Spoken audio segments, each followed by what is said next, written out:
Hi guys, my name is Priyanshu and you're watching Encyclohub. In this video, we are discussing physics assignments of NIOS, and we are discussing about question number 2b. Before starting this, I want to share something. We provide all type of related help related to the studies like assignments. If you need assignments of PDF and handwritten form, so you can contact us. If you need a personal tutor also, so you can contact us. If you need any other helps, so you can contact. And now the question number 2b is saying that read the steps of activity given below and answer the question that follow it.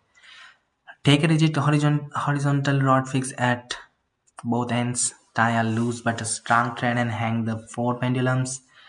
The pendulums A and B are of equal lengths, whereas C has a shorter and B has a longer length than A and B. The pendulum B has a heavy bob. Set pendulum B into oscillations. After a few minutes, it will be observed that the other three pendulums also begin to oscillate. If the pendulum B oscillates with the frequency of 2 Hz in above activity, then what will be the frequency of oscillation of pendulum C and D? What is the term given to the type of oscillations that pendulum C and D execute? It is observed that pendulum A oscillates with a relatively large amplitude with its natural frequency. Name its phenomenon responsible for this behavior.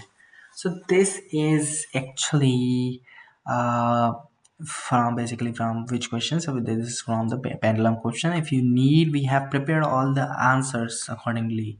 So if you need answer of these all the questions, not for particularly this question, if you can contact us on our WhatsApp, which is showing on the screen below. You can contact if you have other query also. Thank you so much for watching.